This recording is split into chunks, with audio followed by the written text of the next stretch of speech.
Hello everyone, this is Dipanjali and I welcome you all on my YouTube channel Study Time India। बच्चों previous video में हम लोगों ने class 10th physics का chapter that is reflection of light start किया था, जिसमें कि हमने सबसे पहले जाना था लाइट को कि लाइट होती क्या है। तो it is a form of energy by which we can see objects. तो लाइट की वजह से ही हमें चीज़ें दिखाई देती हैं। साथ में हम लोगों ने नेचर के बारे में भी बात की थी कि लाइट का नेचर कैसा होता है। So according to some scientist वो वेव की तरह बिहेव करती है और कुछ साइंटिस्ट का कहना था कि वो पार्टिकल की तरह बिहेव करती है, तो पार्टिकल है। लेकिन आज according to quantum theory of light जो कि आइंस्टाइन ने दी थी, उसमें ये पता चला कि लाइट हैज़ ड्यूअल नेचर। वो पार्टिकल की तरह भी बिहेव करती है और वो वेव की तरह भी बिहेव करती है। तो दोनों को हम लोग कह सकते हैं, बस फिनोमिना अलग अलग अकर होते हैं उनको समझाने के लिए। तो ये सब हम लोग प्रीवियसली पढ़ चुके हैं। तो जिसने भी वो वीडियो अभी तक नहीं देखा है आप उस वीडियो को देख सकते हैं, प्लेलिस्ट में आप लोगों को मिल जाएगी। आज की वीडियो में हम लोग स्टार्ट करेंगे उससे next point that is reflection of light, और साथ में हम लोग रे डायग्राम बनाने के लिए कुछ टर्मिनोलॉजी देखेंगे और लॉज पढ़ेंगे इस वीडियो में। तो जिसने भी अभी तक चैनल को सब्सक्राइब नहीं किया है आप लोग कर लीजिए, साथ में बेल आइकन है उसको भी प्रेस कर लीजिए ताकि डेली अपडेट आप लोगों को मिलती रहे। तो शुरू करते हैं हम लोग आज की क्लास। वैसे तो हम लोगों ने जान लिया है कि रिफ्लेक्शन ऑफ लाइट होता क्या है, भाई प्रीवियस वीडियो में हम लोग देख कर आए हैं। लेकिन जिसने भी नहीं देखा है तो एक सिंपल से एग्जाम्पल से मैं समझाऊंगी। सपोज करो यू हैव अ बॉल, हमारे पास बॉल है और हम उसको स्ट्राइक कर रहे हैं वॉल पर, दीवार पर हम उसको मारेंगे तो क्या होगा, दीवार के पार थोड़ी ना निकल जाएगी, वो हमारी तरफ लौट आती है। तो इस तरह से वापस आने को हम लोग क्या बोलते हैं, रिफ्लेक्ट बैक हो गया, वापस आ गई कोई चीज़, ठीक है। ऐसा ही फिनोमिना इसमें भी होता है, रिफ्लेक्शन ऑफ लाइट में भी। एक बार डेफिनेशन पढ़ते हैं उससे और अच्छे से क्लियर हो जाएगी पॉइंट। तो the process of sending back the light rays which fall on the surface of an object. तो कोई भी ऑब्जेक्ट होगा उस सरफेस पर लाइट रेज पड़ेंगी और वहां से वो वापस आ जाएंगी। सेंडिंग बैक, जिस तरह से बॉल आई थी ना दीवार को हिट करने के बाद उसी मीडियम में लौट आई थी, ऐसे ही लाइट रेज भी होती हैं, स्ट्राइक करेंगी और वापस लौट आएंगी। इसी प्रोसेस को हम रिफ्लेक्शन ऑफ लाइट कहते हैं, यानी रिफ्लेक्ट बैक हो जाना, बाउंस बैक हो जाना, वापस आ जाना, इसी को रिफ्लेक्शन ऑफ लाइट कहेंगे। बड़ा सिंपल है, ठीक है। एक एग्जाम्पल से, एक डायग्राम से हम लोग समझ सकते हैं। जैसे हमारे पास ये मिरर है, मिरर को हम लोग इस तरह से ड्रॉ करते हैं, एक स्ट्रेट लाइन, और इस तरह पेंट कर देते हैं क्योंकि पीछे से पेंट हो रखा होता है उस पर। तो ये हो गया हमारा मिरर। अब जैसे ही लाइट रे इस पर स्ट्राइक होगी, यहाँ पर हुई, तो वो वापस लौट आती है। इसी फिनोमिना को हम लोग क्या कहते हैं, रिफ्लेक्शन ऑफ लाइट, ठीक है। अब कुछ टर्मिनोलॉजी है जो हम लोगों को इस चैप्टर में पढ़नी होगी, कुछ उनको डिस्कस कर लेते हैं। जैसे अगर मैं बात करूं तो जो लाइट रे जाती है, ठीक है, स्ट्राइक होने के लिए, उस लाइट रे को हम लोग क्या बोलते हैं, इंसिडेंट लाइट या इंसिडेंट रे। वैसे तो किसी भी सोर्स से लाइट निकलती है, ठीक है, उस सोर्स से लाइट बहुत सारी रेज निकलती हैं, हर डायरेक्शन में रेज निकलती हैं। लेकिन जब हमें पढ़ाई करनी होती है तो सिंप्लिसिटी के लिए, अंडरस्टैंडिंग इजी हो सके इसके लिए, हम एक ही रे को या ज़्यादा से ज़्यादा 2 रे को कंसीडर करके आगे पूरा चैप्टर डिस्कस करते हैं, ठीक है। तो यहाँ पर लाइट रे जो स्ट्राइक होती हैं किसी सरफेस पर, उसको हम लोग क्या कहते हैं, इंसिडेंट रे, ठीक है। तो द रे विच फॉल ऑन द सरफेस। अब जिस पॉइंट पर ये स्ट्राइक होती हैं, देखो ये बहुत इंपॉर्टेंट चीजें हैं जो हम लोग सीख रहे हैं यहाँ पर, आगे चलकर हमें ड्रॉ करने होंगे डायग्राम, तो इसी तरह से ही होंगे। तो जिस पॉइंट पर वो आकर टकराई उसी पॉइंट को हम लोग क्या कहते हैं, पॉइंट ऑफ इंसिडेंट। सिंपल है, पॉइंट ऑफ इंसिडेंस, ठीक है। तो the point on the surface, इस सरफेस पर जो पॉइंट है वेयर इंसिडेंट रे स्ट्राइक, उस पॉइंट को पॉइंट ऑफ इंसिडेंस कहते हैं, ठीक है। अब यहाँ रहेगी तो नहीं, पार भी नहीं निकल कर जाएगी, पीछे पेंट हो रखा है। ये क्या करेगी, वापस उसी मीडियम में लौट आएगी जिसमें से वो गई थी। ये जो वापस आने वाली लाइट रे होती है इसको हम लोग क्या कहते हैं, रिफ्लेक्टेड रे, ठीक है। तो incident ray after reflection it come back ना, तो इसको हम लोग रिफ्लेक्टेड रे, वापस आने वाले रे को हम लोग रिफ्लेक्टेड रे बोलते हैं। ठीक है, एक और पॉइंट है, अगर मैं बात करूं ये जो हमारा पॉइंट ऑफ इंसिडेंट है, अगर यहाँ पर इस सरफेस के परपेंडिकुलर मैं एक लाइन ड्रॉ करती हूँ, ये इस सरफेस के परपेंडिकुलर यानी 90 डिग्री का एंगल बनाते हुए, तो ये जो लाइन है इसको क्या कहते हैं, इसको कहते हैं नॉर्मल। रिप्रेजेंट किससे करते हैं, एन से। इंसिडेंट रे को किससे रिप्रेजेंट करते हैं, आई से। रिफ्लेक्टेड रे को किससे रिप्रेजेंट करते हैं, आर से।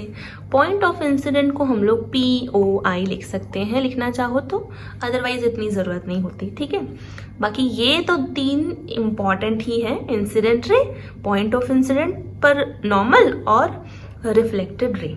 ठीक है, अब ये बनता है एंगल, किस किस के बीच में बनता है, इंसिडेंट रे और नॉर्मल के बीच में एक एंगल बन रहा है, और इस एंगल को, ये जो बना हुआ एंगल है, दैट इज कॉल्ड एंगल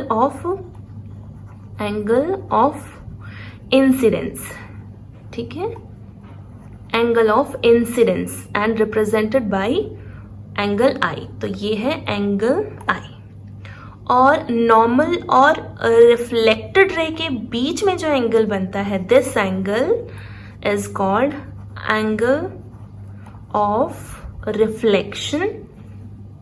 ठीक है, angle of reflection and represented by angle R. तो ये कौन सा एंगल है, ये है एंगल आर। तो ये हम लोगों ने जाना कुछ टर्म्स को, इंसिडेंट रे जो कि आकर स्ट्राइक करती है। ठीक है, एक रे होगी तो रे ही बोलेंगे हम लोग, लेकिन अगर बहुत सारी रे होती है ना, इस तरह से रिप्रेजेंट करना हो हमें बहुत सारी रेज को, तो हम उसको बोलते हैं बीम ऑफ लाइट। ये है बीम ऑफ लाइट। ठीक है, इंसिडेंट रे हो गई, नॉर्मल हो गया, point of incidence, then reflected, angle of incidence and angle of reflection, ये जो इनके बीच में है, तो इनको कहते हैं। कभी कभी क्या होता है, गलती से बच्चे यहाँ इस वाले एंगल को एंगल समझ लेते हैं, लेकिन एंगल ऑफ इंसिडेंट नॉर्मल और इंसिडेंट रे के बीच का एंगल होता है, और एंगल ऑफ रिफ्लेक्शन नॉर्मल और रिफ्लेक्टेड रे के बीच का एंगल होता है। तो I hope I made it clear. ठीक है, तो कुछ और रह गए होंगे तो वो भी देख लेंगे हम लोग।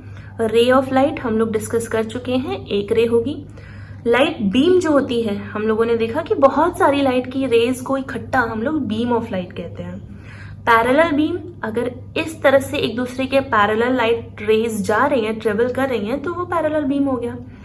कन्वर्जेंट बीम और डाइवर्जेंट बीम, ये लाइट बीम भी 3 तरह से हम लोग देखेंगे। एक तो पैरेलल हो गया, दूसरा क्या है कन्वर्जेंट। कन्वर्ज मतलब होता है किसी एक पॉइंट पर आ जाना, यानी कि बहुत जगह से बहुत सारी लाइट की रेज आ रही है, बीम आ रही है, और वो किसी एक पॉइंट पर आकर मिल जा रहा है, तो इसको हम लोग कन्वर्जेंट बीम कहते हैं। ठीक है, डाइवर्जेंट बीम क्या हो जाएगा, एक पॉइंट से निकलकर अलग अलग डायरेक्शन में डाइवर्ज हो रहा है। ठीक है, इस तरह से अलग अलग डायरेक्शन में जा रहा होगा तो उसको डाइवर्जेंट, बिखर रहा होगा तो डाइवर्जेंट, और एक जगह सिकुड़ रहा होगा तो कन्वर्जेंट बीम होगा। बीम है तो लाइट की बहुत सारी रेज होगी। इंसिडेंट रे हम लोगों ने जो स्ट्राइक कर ली वो होती है, हमने पढ़ ही लिया। रिफ्लेक्टेड रे जो कि वापस आती है। पॉइंट ऑफ इंसिडेंट वेयर, जो सरफेस पर जो पॉइंट होगा जहां पर इंसिडेंट रे स्ट्राइक करेगी। नॉर्मल परपेंडिकुलर है ना, परपेंडिकुलर जहां भी रे स्ट्राइक करती है, ये रिफ्लेक्टेड, ये हो गई इंसिडेंट, और ये हो गया नॉर्मल। ये एंगल हम लोगों ने देख लिया, इनके बीच का एंगल, ये रिफ्लेक्ट इंसिडेंट रे और नॉर्मल के बीच का, और angle of reflection is also done. I hope ये टर्मिनोलॉजी आप लोगों को समझ आई होगी। अब बात कर लेते हैं हम लोग लॉज की, which is very very important.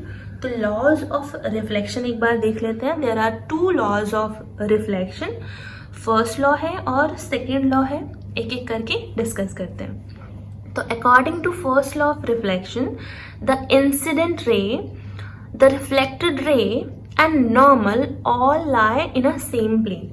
हम लोगों ने अभी डिस्कस किया है, पॉइंट बनाए भी हैं कि according to first law, incident ray ये वाली रे, रिफ्लेक्टेड रे ये जो वापस आई है वो, एंड नॉर्मल सभी एक ही प्लेन पर आकर गिरते हैं।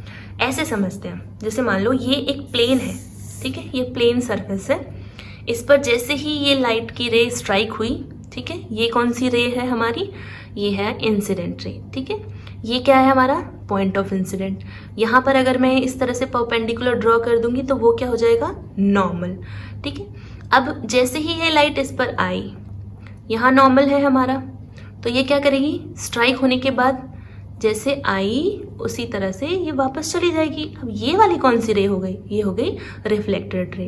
तो देखो एक ही प्लेन पर, एक ही प्लेन के अंदर कुछ नहीं जा रहा है, ऐसा नहीं है कि पेपर को पार करके लाइट की रे निकल रही है या दाएं बाएं इधर जा रही है। एक ही प्लेन पर मैं तीनों चीज़ों को शो कर सकती हूँ। ये हो गई इंसिडेंट, ये हो गई नॉर्मल और ये हो गई रिफ्लेक्शन। एक ही प्लेन पर तीनों आ रहे हैं। पेपर के ऊपर ही साइड में मैं उनको एक्सप्लेन कर पा रही हूँ, पेपर के अंदर नहीं जाना पड़ रहा है कि एक वहाँ पार निकल कर चली गई, नहीं ना, एक ही प्लेन पर जो आ रहे। ये है first law. I hope clear हो गया होगा। जिसको नहीं हुआ तो कमेंट बॉक्स में ज़रूर बताएं कि मैम थोड़ा सा और एलेबोरेट करो इसको, तो मैं तब भी समझा दूंगी, ठीक है। देख लेते हैं सेकेंड लॉ। तो according to second law, the angle of reflection is always equal to angle of incidence. बड़ा सिंपल है। ये जो एंगल है ना यहाँ पर, angle of reflection, that is always always always equal to angle of incidence. तो इस एंगल के बराबर होता है ये angle I equal to angle R. This is second law. तो वैसे तो आपको स्टेटमेंट लर्न करनी चाहिए, लेकिन अगर भूल गए हो तो सेकेंड लॉ में इतना भी लिख दोगे ना तो भी हाफ मार्क्स तो मिल ही जाएंगे, अगर लॉज लिखने को दिए हो, ठीक है। तो ये टर्म आप लोगों को याद रखनी है।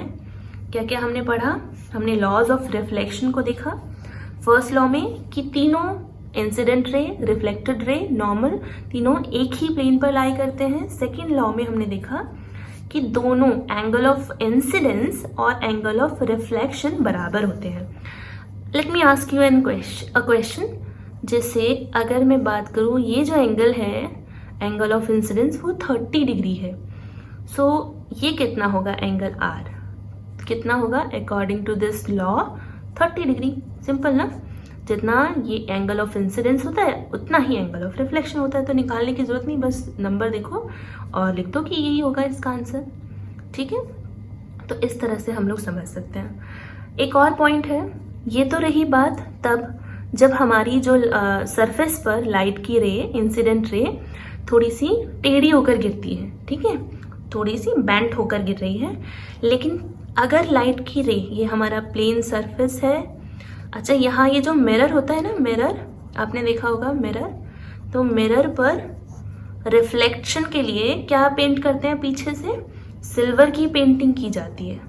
हालांकि अब तो एल्यूमिनियम को पेंट किया जाता है क्योंकि सिल्वर क्वाइट कॉस्टली ना, तो सिल्वर थोड़ा महंगा हो जाता है, इसलिए आजकल एल्यूमिनियम जो होता है, जो फॉइल पेपर जिसमें हम खाना वाना पैक करते हैं, उस एल्यूमिनियम की जो पतली सी लेयर है, बहुत पतली लेयर, इस पर पेंट कर दी जाती है। और फिर प्रोटेक्शन के लिए एक और लेयर जो कलरफुल देखा होगा, ग्रीन भी होती है, रेड भी होती है, वो लगा दी जाती है। तो silver is a best reflector, यानी सबसे ज़्यादा अच्छी तरह से रिफ्लेक्ट करता है सिल्वर, ठीक है। एल्यूमिनियम भी करता है, तो एल्यूमिनियम को हम लोग उसकी जगह पर यूज़ कर रहे हैं आजकल, सिल्वर की जगह पर, सस्ता होने की वजह से। हाँ, तो पॉइंट क्या था कि अगर कोई भी लाइट सीधे स्ट्राइक करती है इस तरह से, ये जो इंसिडेंट रे है ना, ये सीधे स्ट्राइक कर रही है, पॉइंट ऑफ इंसिडेंट ये हुआ। नॉर्मल क्या था कि सरफेस पर परपेंडिकुलर ड्रॉ करेंगे, तो ये नॉर्मल है। अब बताओ, क्या इंसिडेंट रे जो है हमारी और नॉर्मल, उनके बीच का जो एंगल है, एंगल ऑफ इंसिडेंस, वो कुछ है क्या, यहाँ पर कैलकुलेट कर सकते हो? नहीं, वो क्या है, वो है 0। भाई angle I is equals to 0 है, तो according to this law angle R भी क्या होगा, 0 होगा। यानी इस केस में जब लाइट इस तरह से सीधा 90 मतलब परपेंडिकुलर जाती है ना, 90 डिग्री का एंगल बनाते हुए, तो वो वापस लौट आती है, क्योंकि उसी केस में एंगल आर 0 होगा, ठीक है। तो आई होप आपको क्लियर हो गया होगा। अगर हम इस तरह से ओब्लिकली डालेंगे ना तो ही एंगल्स हम लोग देख पाते हैं, अदरवाइज अगर सीधे हम लोग स्ट्राइक करते हैं, सीधी लाइट स्ट्राइक करेंगे तो वापस उसी लाइन पर वो लौट आती है। तो ये पॉइंट्स, ये जो लॉज हम लोग पढ़ रहे हैं, ये लॉज हम लोगों को हर तरह के मिरर में देखने हैं, चाहे तो वो प्लेन मिरर हो, ये मैंने ड्रॉ किया है वो प्लेन मिरर है, या फिर हम लोग जो आगे पढ़ेंगे spherical mirror, concave mirror, convex mirror, हर एक तरह के मिरर में ये एप्लीकेबल हैं ये देखने को मिलेंगे। तो आई होप आज का टॉपिक क्लियर हो गया होगा। किसी को भी कोई दिक्कत हो, कोई भी डाउट हो तो आप कमेंट बॉक्स में पूछ सकते हैं। अगर आप लोगों को वीडियो अच्छा लगे तो लाइक शेयर सब्सक्राइब ज़रूर कीजिए। Thank you.